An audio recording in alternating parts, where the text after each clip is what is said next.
Con el archivo de Access que tenemos en pantalla y que tuviste que haber descargado a tu computadora, voy a abrirlo para mostrar las posibilidades de trabajar con bases de datos en Access.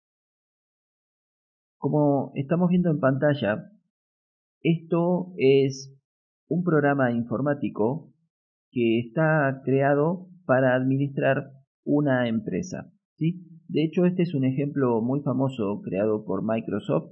No es una empresa real para la que se creó esto, sino que se creó para demostrar las posibilidades que permite Access.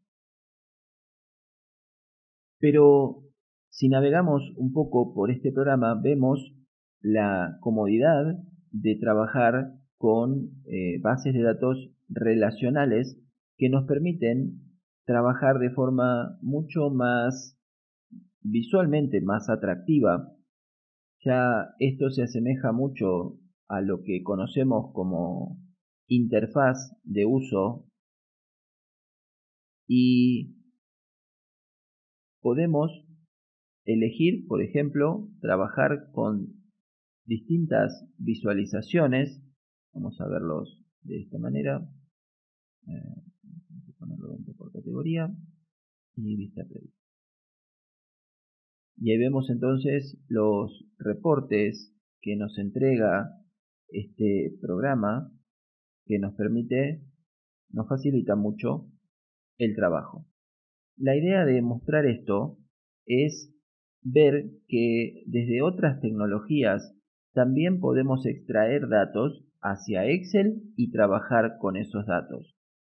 Entonces, lo primero que voy a hacer es tener un archivo de Excel en blanco y para extraer la información de la base de datos del programa informático, de hecho voy a cerrarlo. Ahora sí, en la ficha datos y en el grupo obtener datos externos, hago clic y le digo que quiero extraer datos desde Access. Entonces, se abre el cuadro de diálogo llamado Seleccionar archivos de origen de datos. Voy a buscar la ubicación de esos archivos, de ese origen de datos, que en este caso lo dejé en el escritorio. Hago doble clic y vemos que aparece un segundo cuadro de diálogo. Este cuadro de diálogo lo voy a ampliar un poco para mostrar toda la información que contiene.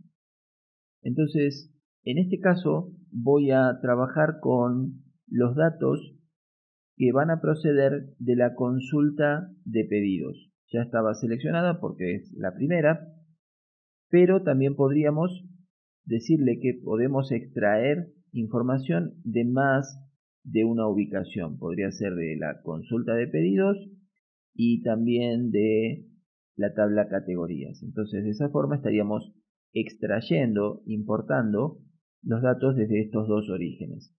En realidad el origen es uno, es la base de datos en Access, pero dentro de esa base de datos tenemos todos estos objetos de base de datos que son los que tienen los datos que queremos extraer. En este caso entonces solamente vamos a extraer la consulta, los datos de la consulta de pedidos. Una vez que los seleccionamos,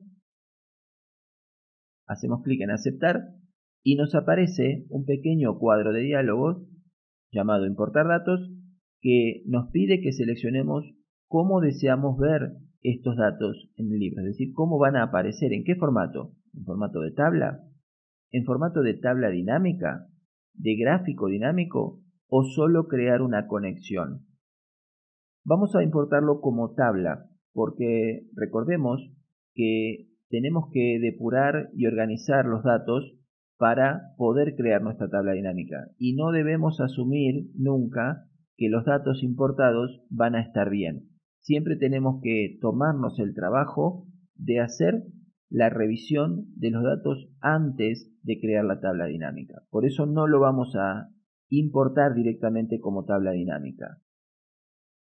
Gráfico dinámico, bueno, el nombre lo dice, se presentan solo como un gráfico, pero en este caso no es lo que necesitamos. Y crear solo conexión es la cadena de conexión, la ruta de conexión que se crea entre el archivo de Excel y el origen de los datos. Ahora voy a mostrar de qué se trata. Por lo pronto, me pregunta dónde deseo situar los datos. Recordemos que no debe haber, idealmente, los datos no deben comenzar en otra ubicación que no sea la celda A1. Entonces, le indicamos que esto es lo correcto, hacemos clic en aceptar y ahí tenemos entonces nuestros datos importados como tabla. Así de fácil es la importación de datos desde Access hacia Excel. Ahora, si lo deseas, puedes hacer otras importaciones con la base de datos Neptuno, así te familiarizas con estas potentes posibilidades. La aplicación de esta técnica no es muy conocida y realmente las posibilidades que ofrece son muchísimas.